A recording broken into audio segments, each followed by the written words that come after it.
Greetings, Nick with Sweetwater here, and today we have the privilege, the pleasure, the honor of having not only John Petrucci to talk about his new album, Terminal Velocity, but his bass playing cohort, Dave LaRue. So, gentlemen, thanks for taking the time. Absolutely. Yeah, What's going on, Nick? And I'm going to start by saying this, and this is not obsequious, which is my big word of the day from Google, by the way.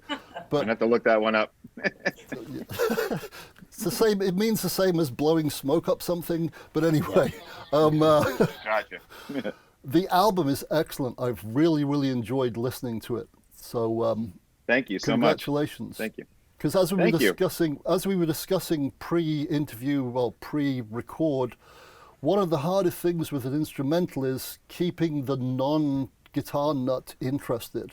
And I think you've achieved that through your, not only through the music, but through the collaboration you've got with Dave and Mike Portnoy. So is that part of your writing ploy? Because it's lyricless, so to keep the listener interested, you keep it.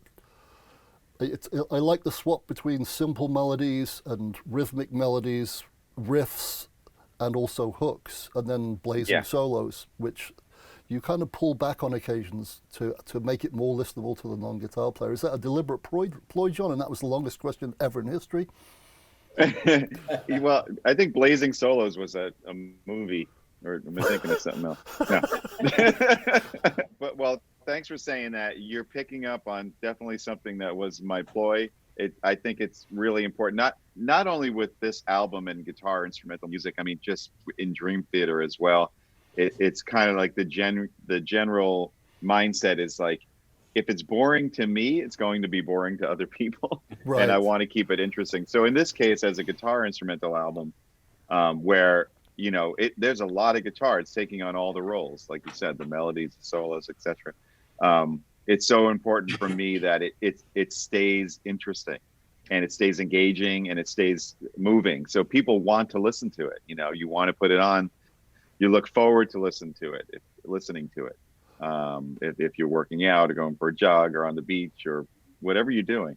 And so what you just pointed out, like using different elements of melody, theme, mixing it up, you know, having those moments of shred, but not having just an hour of shred, that it just would get boring. So right. Yeah, it's definitely a deliberate approach for sure. Well, mission accomplished, my friend. Mission accomplished. Thank you.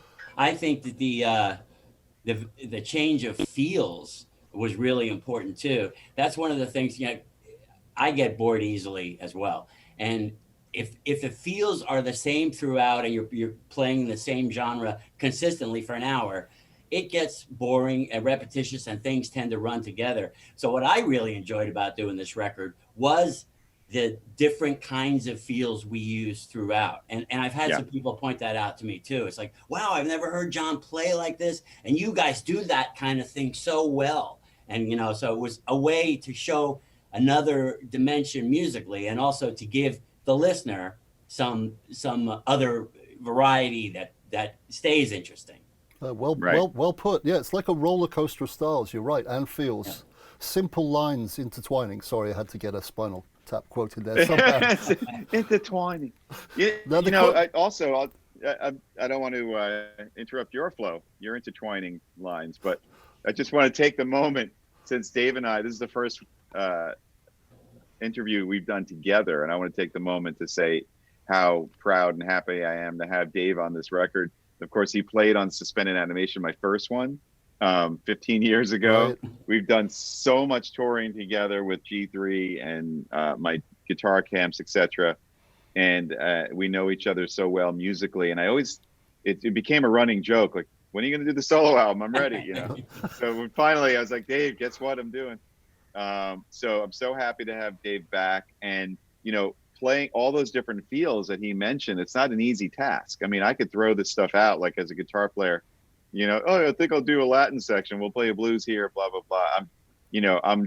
I'm kind of like emulating styles, but Dave like does the real deal, you know, bass approach. And not everybody could do that, could like wear all these different hats, being the rock cat. And then all of a sudden, you know, swing and doing the blues and knowing the right passing notes and feels and, you know, yeah, we're going to do a Latin gypsy jazz section, whatever we're going to do.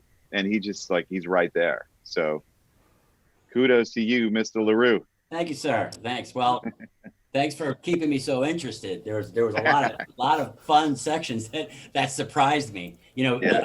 Us being able to finally do the new record, and we had a whole album to do. So it was a lot of fun.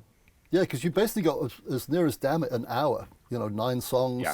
and some of them are really long. Some of them are 7 minutes plus. And once again, going back to what I said at the start, they seem like they're 3-minute songs. So once again, mission accomplished there with the interest Very cool. factor. You're not just Good, like, yeah. oh, when does this one? It's like, oh, it's finished already. Damn, I'll listen to it again. Awesome. Thank you, Nick. That's awesome. Now, did you guys do it completely remotely because of the this virus nonsense we're going through? Well, this reality we're going through right now. So were all your parts done like separately in a separate state and separate rooms? Yes, exactly. I started. Well, let me preface by saying Dream Theater had been on a pretty intense world tour. We had ended in Europe. I got home, I think, February 24th or 25th, something like that. Just in time, just before this hit. Yeah. In fact, our friend's daughter was married. Their wedding was the 28th, and that was like the last big event we attended. But I had planned on, working on a solo album anyway, starting in March, and then all of a sudden, obviously the big world news hit, and being in New York, it affected us, a lot. We were shut down, obviously, not only here, everywhere in the world, but, Right. Because of that, I just kind of put my head down, wrote the album, wrote all the music, and tracked all the guitars for real, and then sent the stuff to Dave. And Dave lives in Florida, and he recorded remotely. Me and Jimmy T, my engineer, who's also a bass player, we laid down some scratch bass, but of course, Dave did his thing. But yeah, it had to be done remotely, unlike Suspended Animation years ago, where we were together and tracking together. But this was a remote session as far as the bass is concerned. Gotcha. Now, as far as the rhythm, because the rhythm section is really, really tight, did Mike do his parts before Dave or after Dave? So that was interesting the way we did that. So, Mike doesn't live that far from me in New York. So he was able to actually come to my studio and track his drums in person. So, after I'd written the music, it took me about 2 months, tracked all the guitars. We actually programmed drums as well. Like I said, played bass. So the songs existed as actual songs. Right. I started sending them to Dave. I sent them to Mike. He basically learned them, but, asked me, hey, do you want me to play this exactly the way you have it programmed? And, I was like, no, I want you to do your thing. He's like, good, because I'm not really that kind of a drummer. I'm more like, he likes to do things kind of more instinctually. He's always been that way. And I said, absolutely 100%, bring that to the table. So he came in and started tracking. Dave had started working on a couple of songs simultaneously, but as we were tracking drums, if there were things in there that Mike did, either along with me or just, off the cuff, I would let Dave know, hey, see if you can catch that. Like, Mike changed the feel there.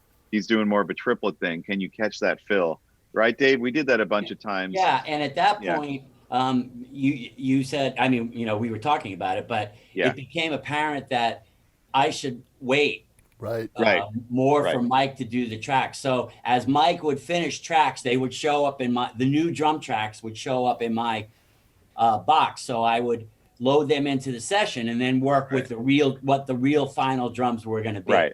Exactly. So that saved a lot of time. Although, as John said, on a couple of the early tunes, we made a few revisions to match some of the cool things that Mike had thrown in. He's, John was like, oh, he does this cool fill, throw something. So we made a few things, and we changed a few things, but that made it apparent that we might as well just wait. Right, exactly. At the pace I was working at, and Mike was moving right along. So I was like, okay, send them to me, and I'll follow those up. Gotcha. Right. Yeah, and that saved us a lot of time in revisions. And the cool thing about that, one of the concerns I had was, because I tracked all the real guitars, in a session to a click, there really wasn't any room for Mike in this case to, kind of like push and pull, Right. and do any sort of ebb and flow thing, which he likes to do as a drummer. I know that from experience. But somehow, just the way that he tracked, it kind of like felt like, you know, between him doing that, Dave responding to what he was doing, it sounds like a trio playing together to me. Yeah. You know, it doesn't sound like it was recorded the way that I'm describing. It sounds like, right? I definitely had to change my approach because Yeah. the first couple, of course, I'm recording to drum machine and click. Right. Yeah. You know, I mean, your parts were spot on. So it was all easy, but the whole feel changed when Mike got on board. So Yeah. the way I approached my tracking was different too. Yeah. I had to kind of put the click a little bit to the side. Right. Yeah, right. yeah, yeah. And go with, as you say, you know, the ebb and flow of the drum track, which of course makes it more live and more human. Right. You know, Right. so that aspect changed as well. Well, once again, at the obsequious word comes up again. It doesn't sound like it was done remotely. It really doesn't. And I kind of like the Terminal Velocity video gives a clue that that yourself and Mike were together, because there's that great little shot of you two, him clapping Right. while you're playing something. Now, Yes. were any of the clicks moving clicks, or was it just a static click? Because the feel is real. No, they weren't moving. That's what I'm saying. It's so Wow. bizarre. I know. Like I've worked, in the past with Mike with Dream Theater. I mean, we would write music and record and then make a click to the recording. Right. That was like a really important thing that we did. This wasn't the case. I mean, I was playing a static click and he was tracking to that somehow. And I didn't like recut any of the guitars. I didn't adjust them. We didn't do any time stretching or anything. I don't know. It just worked out. No, it does. There's a Bizarre. Like I say, it's a really tight but moving rhythm section, and that Yeah. must have been really quite a challenge to do without, like there's no visual cues there at all, which sometimes I know Right. when you're recording with a drummer who moves, it's kind of important to see where they're at Sure. and have that body language thing. But digital doesn't allow that. So, yeah, I applaud both of you, and actually all three of you, because it really does sound. It's very organic sounding. Great. Okay. Awesome. I mean, I wanted that. And I definitely credit that to those guys. Like I said, I was tracked my parts to a click. So it was just solid in Right. a row. And they somehow made it feel, like it has that real emotional movement to it, which is really cool. I don't know how they did it. Well, however they did, yeah, put it in a bottle and sell it. Sell it as an app. There You'll you make go. a fortune. It's my great producer skills. That's what did it, right? Yeah, actually, yeah. And your modesty, yeah. You're right. That's a big, big part of it. My modesty is always. I actually think it's probably Baby Yoda with the mask on that made all the difference. You know what? It definitely. Now that you mention it, that's exactly what it was. No, going back to real characters, your guitar tones are really, really excellent. I take it you used your obviously you're using your Ernie Ball guitars, the Majesties and the JPs. Absolutely. So this record, it was all done on the Majesty. Actually, mostly this guy right here. This Right. is the Ernie Ball Music Man Purple Nebula. I just call it Nebula. Gotcha. It's so beautiful.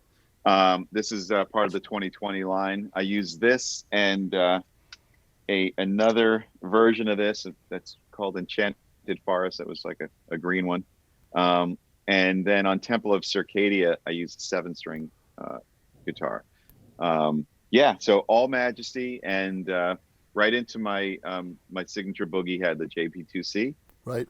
And then we mic'd up a 4x12 boogie cabinet. That's the sound. I'm really into that, like pure, when you have the right instrument that I was fortunate enough to help develop with Ernie Ball Music Man and, the incredible artists and engineers there, the pickups, the DiMarzio pickups that, again, so fortunate to develop that Right. just to my specs. And then, the boogie, like I feel it's almost embarrassing to say it's like all my stuff that I'm playing through, but in a great, the end result is like, every guitar player talks about this tone mission, which is the name of my company, by the way, this tone journey. Good plug. And yes, thank you. And I feel like I've kind of like got there because the sound I've been hearing in my head, it's actually happening thanks to these incredible instruments, musical gear, guitars, pickups, amplifiers. It's exactly what I want. So I do go for this very organic, plug the guitar into the head, mic the head, mic the cabinet, and that's the sound. So Hey, John, Yeah. how did you adapt the sound for like the blues tune? Okay, so that's a really great great question. I can and tick that one off. Good.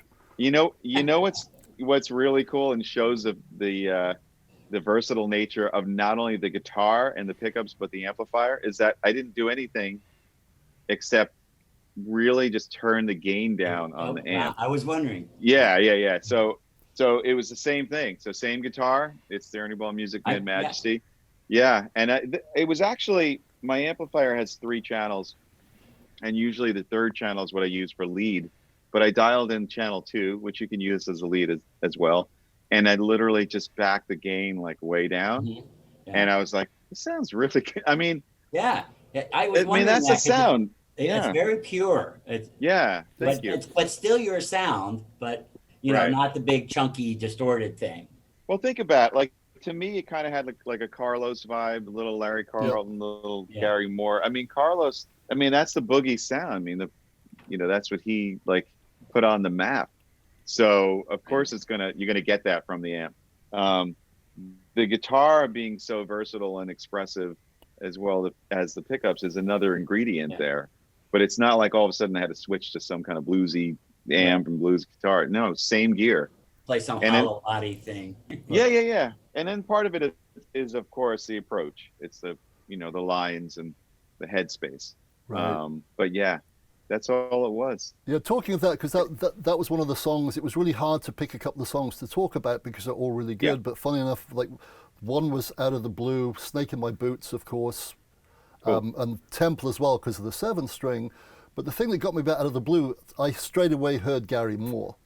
Yeah. But I really loved the sort of slightly edgy, clean sound you use at the start for that, for the jazzy octaves. Was that just rolling off the guitar volume? So that was something that I've seen a lot of guys do that I never really did before. That was putting a tube screamer on the clean sound, with a slight breakup. Yeah. I you know what? I've always let me put it this way, with clean guitar sounds, I've never been a fan of a clean guitar sound that breaks up. I always want like piano-like clarity when, playing like arpeggiated chords and stuff. But for this, just like a straight ahead clean didn't have enough like attitude to it. So I'm like, this is like 101. Like I've seen guys do this all the time, like a little overdrive in front of a clean sound to bust it up a little bit. And so I tried it, and that's what that is. Yeah, just to give it a little edge. Cool. Well, normally people say kids don't try this at home. I'm going to try that at home tonight because it works. Try it at home. Yeah, absolutely, it worked. Should do. And it retained the characteristic of that channel, of that clean channel, because I was using the Robert Keeley modded, one of his tube screamers, and it just has it retains all the goodness. Right. The sound doesn't get degraded or noisy or whatever, and just ever so slight amount of breakup just to give it a little bit. Just a wafer thin mint worth, gotcha. A wafer thin. Going quickly back to the signal chain. So you mentioned the cabinet. What cabinet, pray tell? Which of the boogie cabinets did you use, or did you use several? I used one. So it's the 4x12 rectifier cabinet, the large one. The tall one. Yeah, the big one. So I for the longest time I was kind of really into the traditional rectifiers, which are the smaller kind of Marshall size ones. And they're amazing, and they have a great sound. But I don't know, at one point on tour, I guess it was, we switched over. I don't know what it is. It might have been a G3 thing where maybe they were bringing in cabinets. Boogie supplied some cabinets, and that's all they could get. And I was playing through a big recto, and I was like, man, I remember this. I miss this big sound. And I kind of just switched back to those. So in the studio, yeah, that's the big Recto 4x12. Yeah, because it kind of it's less than 3 inches in tall extra tallness, but it lowers the resonant frequency, doesn't it? It gives you a little bit more of a girthy thump, I guess. It does. And I find also when you mic the different cabinets up, the high end is a little bit different too. Right. Yeah. Gotcha. So just it felt right, you know. If you see me doing this all the time, I have my little AirPods and they keep wanting to fall out. Yeah, I'm doing the same with my ear. I'm not. It's like a brain tap. It's like get back Right. in. I feel like I have some sort of weird like OCD. I keep going. Yeah. And talking of signal chains, so Dave, stellar bass sound. I'm guessing you're using one of the many bongo basses you have there. You're one of them. I got actually the one on the stand. There you go. Now I is recorded the whole thing with this one. really Nice. the I think 5, yeah.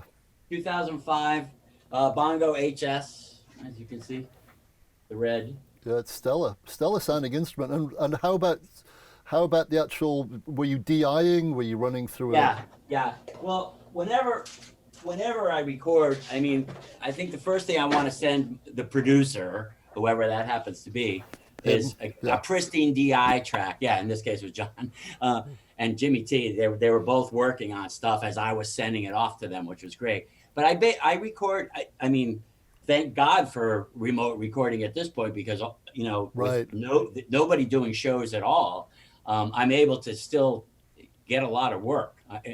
The good thing is, like John's record, a lot of people are saying, well, we can't do shows. So I've always wanted to record this album. So then people are calling me to do tracks on their record. So I'm staying busy with that. But getting back to what the signal chain was, I record through an Avalon 737, which is kind of a little more than a DI. It's more like a channel strip. It has EQ. It has a nice compressor in it that I don't really use too much. On occasion I will, but I generally don't like to compress my bass going in. I'll leave that, in some cases, especially with some of the heavier stuff like John does, compression is very helpful. But a lot of the music I play is more dynamic, where I don't like too much compression. Right. And it's not necessary. At least that's what I'm told. So I like to think that's a good thing. But a lot of people don't like to over compress it. But in some instances, good. And I actually did use on a couple of John's things to bring some things out. I used a dark glass compressor pedal, which really sounds nice. So I threw that in for a couple things where I couldn't get some things to come out and sing the way I wanted them to. So I put that in there, and it's like, there you go. And it just kind of kept it a little more even, brought up some notes, and helped the cause. But basically, it's the Avalon 737, and then John and Jimmy T, and I guess the mixing engineer, did all the post-production amp stuff. I was sending amp tracks, but they had other stuff that they were using. Yeah, I was going to say, I mean, Dave, the stuff you delivered sounded amazing. You recorded it great, of course. And the parts and playing was great. And, at that point, I handed off to my incredible mix engineer. This time, it's the first time I worked with Andy Sneap, who's over in the UK, and was, been a big fan of Andy's, and, talked to him about doing this. And he said yes. And so he, at that point, once the drums and guitars and bass were handed over, he did his thing. So he definitely, we talked about bass a lot. He tried a bunch of different approaches. A big thing was when to create, and how much of a little bit of an edge on the bass, and when to back that off, and when to have more of a round kind of vibe. And of course, to retain all the low end, while still having clarity, because you want to hear what you're playing. You're playing these amazing lines. But, and Andy just did a stellar job. I mean, it's like when I listen to it, I hear everything that's going on. I hear the dynamics of the kit and the overheads and everything. I hear the rhythm guitars, have that 3D thing with the right amount of hair on them. And then the solos kind of are right in that nice vocal space. Again, bass is in the perfect place where there's edge when it's needed, and it's round when it's not. And I couldn't do this without everybody on this team doing such a great job. And Andy did a stellar job. And that was remote, of course, because he's in the UK. So we did a lot of FaceTime video and sent files back and forth.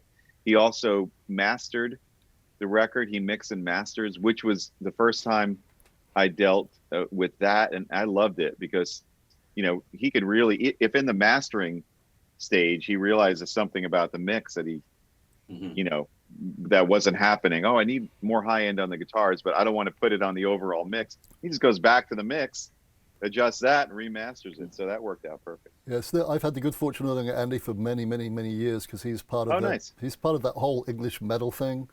Not a shabby guitar player as well, like he's great. I saw him with Priest. He was awesome. Yeah. And plus, as a producer, like he has the magic of being. He kind of joins the band, but lets the band be themselves and just brings the best out without messing with it. If that makes sense. Well, he does mess with it, but he messes with it in a way that complements rather than overtakes it. He's great, and his attention to detail is amazing. I mean, the types of tweaks, and he would, it's like it's 5 hours ahead from New York. I'd wake up to like, I listened to it again. I was thinking we would do this, and it's just like he was so cool and so generous with his time. He even would say to me, "You know what? I don't mind we'll spend another week on this, just make revisions, and he, and he would just put in that extra time and be available. And for that, I'm really grateful. So that's great, especially considering the circumstances with you not being able to be there. Yeah. I mean, it's going to take some more back and forth. And even with us, having to do that. Right. And I would have like the littlest comment that I thought was like way too anal. Like Andy's going to he's going to stop answering my calls. He'd be like, no problem. I'll get it done. Yeah.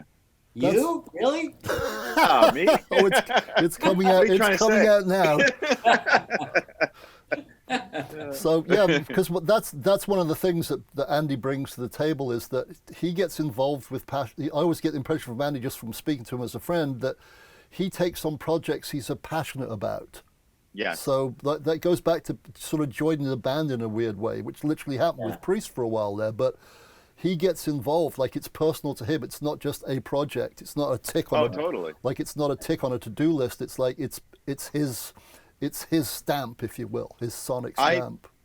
Absolutely, and I love also the fact that he's a guitar player because we got into so many back and forth, texting nerdy conversations about guitar and tone. And he actually he kind of like really was digging my amp, so. Actually, I bought one for him and sent him one of my boogies. That's joined the Sleep arsenal of great amps. Yes. So Andy has my head now. Cool. Amazing. Cool. Now, the other question I've got to ask you with regards to the project is, I mean, where does it go from here? Like once the veil is lifted off the world of COVID.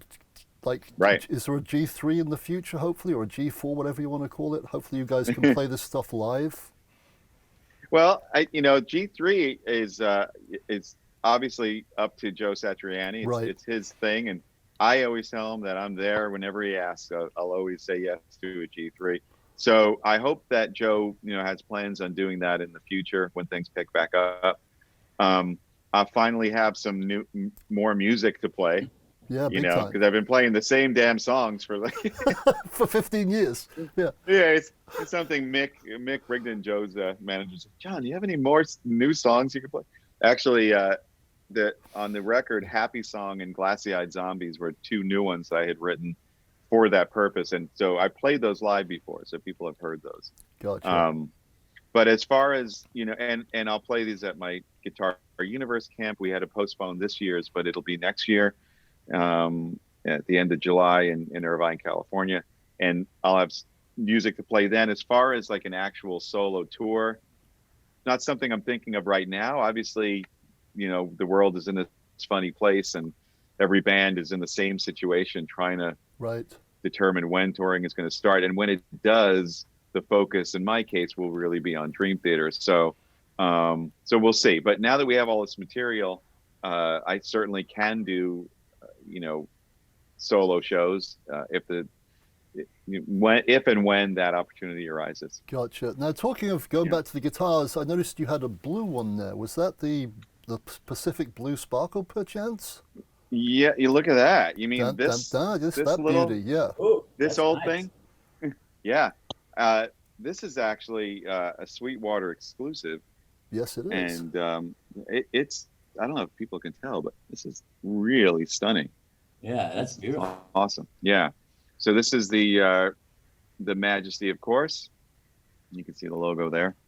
The Majesty is a neck through. I don't know. Many people know this by now, but I'll show it anyway. Cool. Has my signature DiMarzio pickups. It's the Dreamcatcher and the Rainmaker, and all the same controls you'd expect on my guitar. So the ergonomic flow of controls. There's a piezo system. This switch here selects between piezo and magnetic or a blend. The pickup selector, volume control. There's a 20 dB boost on the volume control. It's like a push. Cool. Do that. I love push.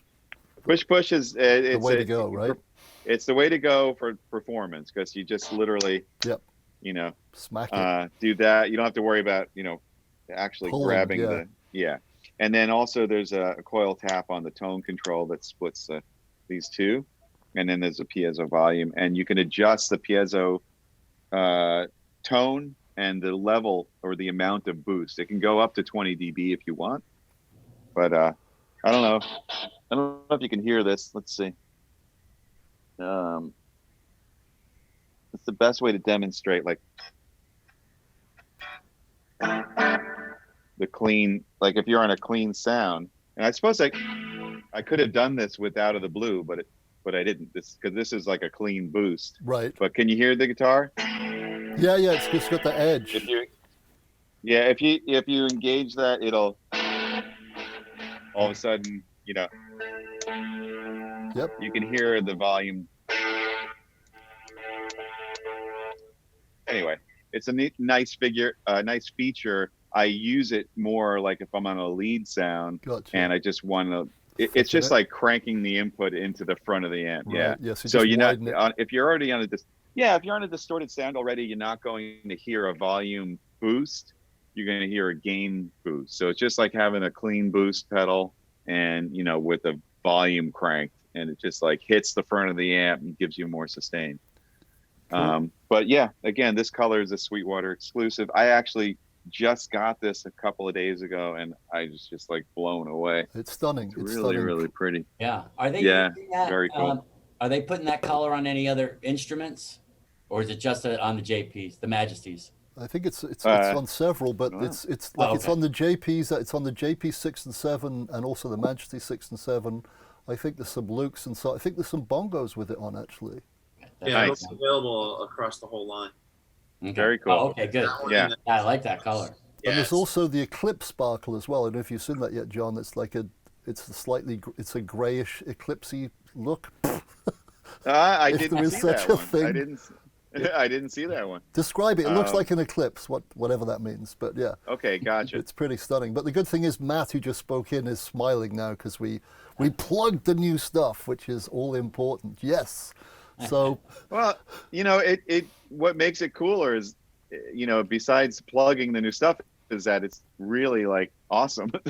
Yeah, what a concept. Yeah. Yeah, it's like it's like you want to plug stuff that's good. Like when I opened the case, I really wasn't expecting it. I guess in anticipation for this event we're doing now, and I wasn't really sure why a guitar showed up at my house, and I opened it. I was like, "This is beautiful," and then figured out what it was. Yeah, I was actually looking at the guitar gallery shots of that guitar today, and the earphones have finally fallen out. Yeah, they're flying. So technical hitch, folks. We'll wait till John puts his ears back in. It's bound to happen. Yeah, sooner than later. I'm just waiting for mine to fall out now because bad things happens in 3. So you've had 2 fall out, so mine will probably fall out in a minute, or Dave's. But yeah, I was looking at them on the guitar gallery, and the Pacific Blue Sparkle is stunning. Like it's a really sparkle. Kind of sounds like it should be in an 80s metal band, but it's a very subtle sparkle. Yeah, you got to tilt it in a certain way to actually catch it. The funny thing is, when I first got this and opened the case, I part of me thought it might have been like a color change because of the way the light in my home, my kitchen was hitting it. It almost has like, it almost looks like it bursts to purple Yeah, it a little does. bit. Yeah, it's not a color change, but it's just I guess the way the light hits the sparkle. Yeah. Yeah. Simple colors interchanging. There you go. Intertwining. Intertwining. Actually, I have a couple more questions. I could go on for hours because the album's so good. I've got a bunch of questions that we won't get a chance to get into. But if you had to describe this record to a Dream Theater fan who didn't have the first album, how would you describe it in 2 or 3 sentences, John? Apart from really good. Thank you. Well, how would I describe it? Yeah, you did get me.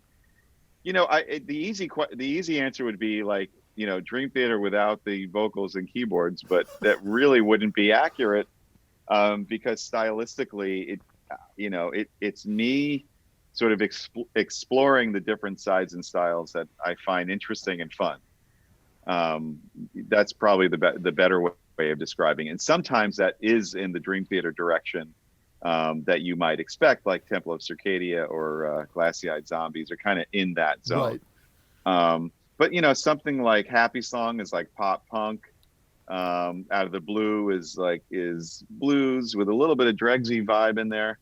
And there's a whole bunch of different styles on there. But, you know, it retains a sense of rock sensibility, which is basically what I think I'm mostly about as a guitar player. Yeah, and it expresses all the different fun things that I like to do on the guitar. Yeah, I know that wasn't 2 or 3 sentences. But. It doesn't matter. I just wanted to get the flow started, and it was a good flow. And it was hard for me to pick a couple of songs to talk about, and as we're running out of time, because I know you've got a slew of interviews to do today. The one thing I do want to ask you about is "Snake in My Boots." It kind of sounds like Brian May and Eddie Van Halen and maybe Satch and maybe a little bit of Chris Poland, kind of all conglomerated into one beautiful thing that ultimately sounds like John Petrucci. What was your mindset with that? Because it starts with almost that like a Queen groove on drums, and then it kicks off into Brian May meets Eddie. Right. Well, are you sure you're not like somehow hacking into my my personal computer, because you're just nailing everything, you know, exactly. You're mentioning exactly the guys. I mean, Chris Poland, I love, definitely, but I'll have to sorry, Chris, I'll have to take him off that list of guys. You nailed it with Eddie, Joe, and Brian. That was my mindset, you know. I had this idea a long time ago. I'm glad I finally did it. But the idea was to have like an audience participation type of thing, you know, and that's probably like the Queen thing with having some sort of rhythmical thing to start with, and just having a single guitar perform a piece. And again, it does go into that Brian May thing where I just was always a fan about how, you know, that one guitar is just carrying the whole thing. I broke my rule a little bit. There's a couple little overdubs here and there, but the main guitar is it's one performance. Yep. So the rhythm goes into the solo, goes in back into the rhythm, goes to the solo. There's not, you won't hear like the doubled rhythm tracks and overdubs and things like that.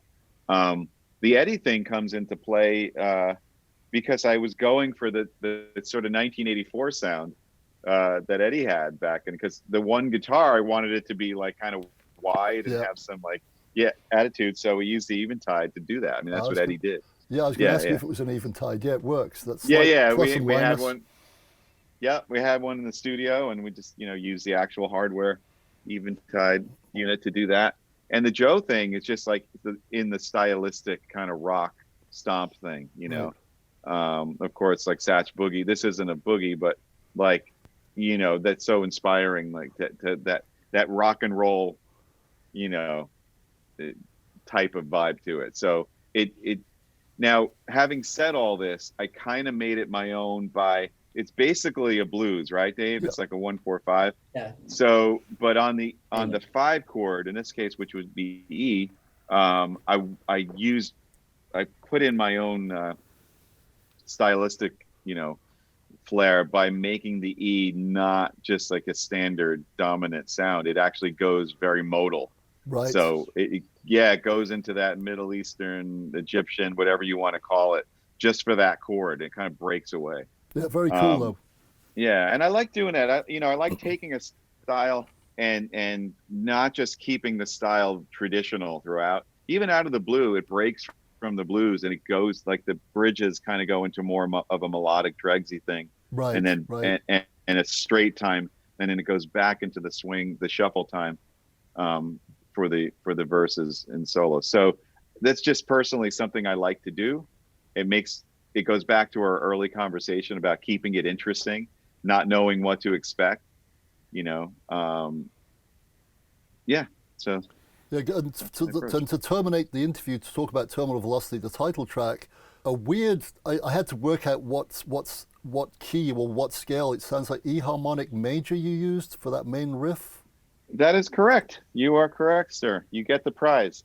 Dun, dun, dun. Yeah. So so harmonic major, it's like one of my favorite types of sounds, and it stems. It's a mode from melodic minor. Right. It's the fifth mode, and the real key takeaway is that in a major key, the 4 chord is minor. Right. And that as opposed to being major, and that's what gives it, so it for the most part has a very majory, happy kind of sound, but as soon as you go, yeah, it adds in like I don't know, what would you call that, Dave? It's like a little bit of like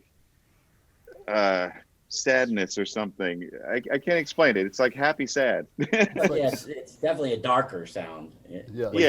When you put that 4 minor in. Right. It's kind of almost got that Blackmore Snake Charmer thing a little bit. Yeah. Me. It's also, you saw like the child, you saw Baby Yoda in there, in that video. It definitely has, that's like a John Williams, Leia theme thing for sure. Yeah. Using that mode, subliminal stuff. And I also love the way that you'll use the open string as a pedal point a lot, and in that, what you do is like you establish the theme, and then when you revert to it, you're playing an octave lower, but this time playing the B as the open B string, and that was exactly simple again, simple lines intertwining brilliantly, really cool. Thank you. Yeah, that line, let me see, I have. The main line, it's like it happens kind of 3 different ways. That's right. One way where the like you said, the open string is being used, the open high E. Yep. Later on, that's the open B, as you mentioned. Right. I don't know if you can see what I'm doing. And then later on at the end, it's kind of a different, like almost like a harmony. Yeah, but also off of that open E. Anyway, so then very perceptive of you. Well, thank you. Now I can play it properly, allegedly, because I'll freeze the video at those points. And to close, that right near the end, you do that vicious diminished run up sort of using the low E string as a pedal. Where did that come from? All right, so when I whenever I'm playing guitar and an idea hits me, it could be just like a pattern that I like. Dave, you probably do this too. A melody, a chord progression. I always record it, so I do it very simply. This is, for people out there, I suggest you do this for young players or whatever. Everybody has phones now. I have an iPhone. I open up voice memos and I record it and name it. So I keep this stuff really organized, and at some point or another, I must have stumbled on a way to play a diminished arpeggio, like where off of the E string. Right. So and with diminished arpeggio shapes, like they repeat, every minor third. So once I kind of got onto the pattern, which is like playing an open E, hammering on the next 2 notes, and then picking the next note on the A string, which in this case is C, and then going back. I was like, that's kind of cool. It's a cool technique. You know, you do that. You can mute the strings a little bit so it sounds like you're picking. And I was like, well, what would happen if I kind of you could just work it up the neck. So that's all that is. So it's an example of kind of like stumbling onto a technique, putting it aside, and then, you know, as I'm writing the music, thinking, you know, it would be really cool right there. And breaking out that technique and then adjusting it tonally to the song. So that's what that is. Cool. So you basically have so there's a John Petrucci lick and riff library in your phone or on your hard drive. Now, there is. Do you label them JP and DT just to separate them, or do you just decide afterwards what's suitable for what? I decide afterwards, but it's like dangerous territory because, you know, I have to make sure I cross off the list the ones that I used. so you don't plagiarize yourself. Yeah, that's great. I have a horrible story. I'm not sure if I should admit, but go on. You've got to now. While I was writing this record, I worked out, Dave, you'll find this really funny. I worked out this whole section. You know, I had my riff library and everything, and I'm like, this is awesome. Like, I'm, you know, playing it, and like programmed the drums and played bass. Like, this is the coolest section. And like something was bugging me, like, why does this sound familiar to me? And I was like, and I even said to Jimmy T, I'm like, I could picture keyboards. Like, for some reason, I'm hearing like a keyboard line. I don't know. I must be just imagining. And the next day, I'm like, I just rewrote like a Dream Theater song, like a section in a Dream Theater song. Like, I forgot to cross that section off the list, and it was so long ago that I forgot that I wrote it, and I rewrote it. So you were an artful. They always say be an artful thief. You actually stole from yourself. I actually stole from myself, and we spent like a fair amount. It was like a half day of work, you know. We just had to laugh about it, you know. Just threw it away. Yeah, robbing Peter to pay Paul. That was robbing Dream Theater robbing John Petrucci to play John Petrucci. Brilliant. Right. So with the advice I gave before as to recording your ideas, and I did say that I was very organized. I did, right? I did say that. Yes, allegedly. But, yeah. So you have to be extremely organized. Make sure you cross off the ones that you use already. That's my advice to you. And that's a perfect way to close the interview, because I know you've got another one back to back. So gentlemen, John, Dave, thank you so much for taking the time, and more importantly, thanks in this kind of depressing time on occasions to actually put some light in my life. And that was not love secrets at all, it's the goddamn truth, because I had a blast staying in here for like 4 hours yesterday just listening to it looping the thing, because it's a great album. So congratulations, and more importantly, thank you for making that, and thanks for taking the time.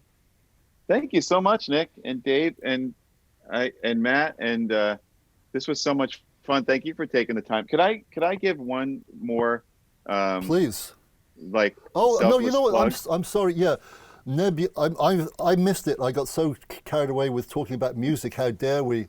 Nebula. That's okay. You know, you would never know this was a thing. Like, Nebula and Beard, go. Okay. So,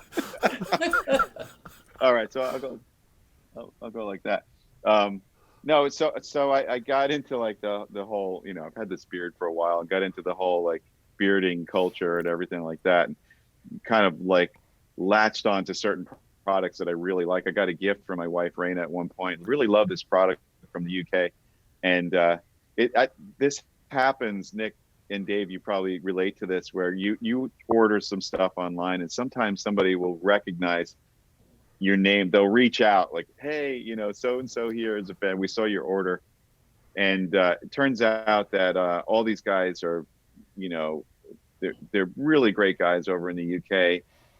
They're bikers. There's guitar players, and we started this kind of back and forth.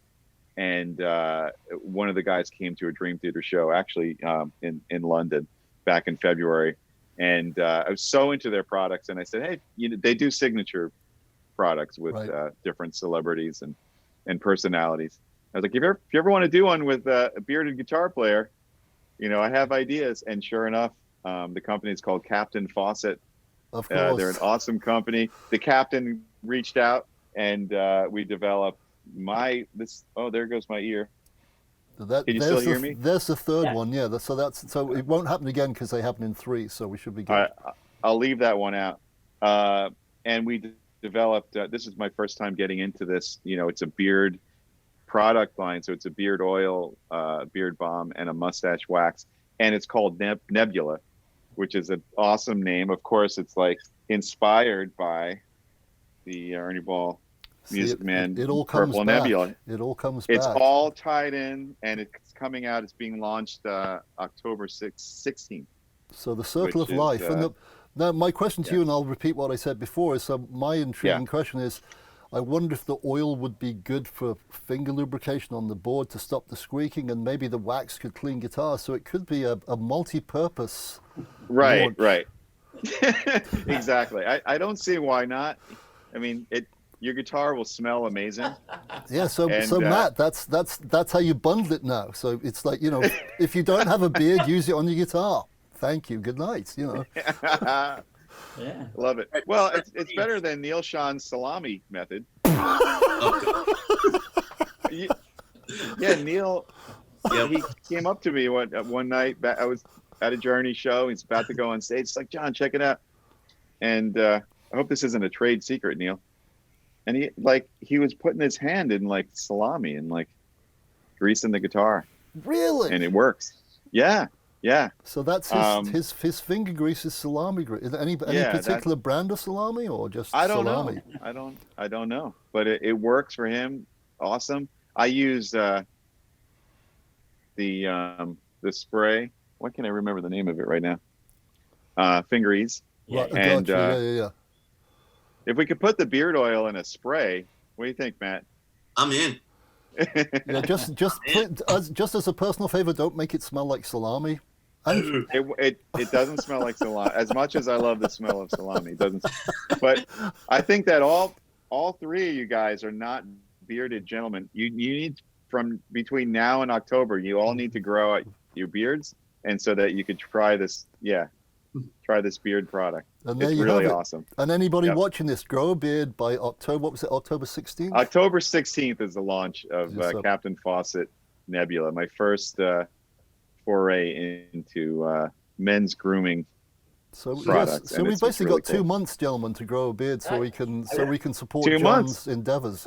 Wish you You guys, guys can do it. brought this up sooner. I shaved for the interview today. I had a good growth going there. Yeah.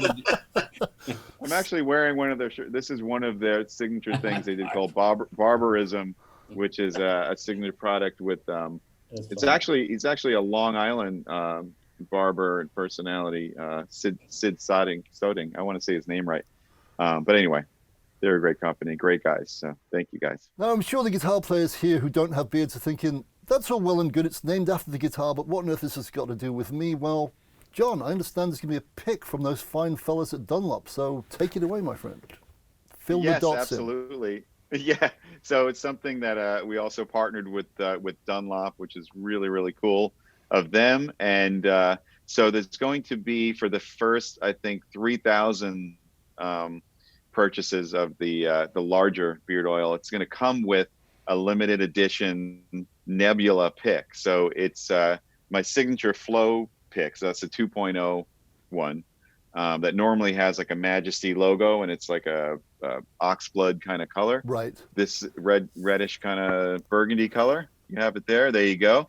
This is going to be the same pick, same dimensions, same material, but it's a special Nebula version.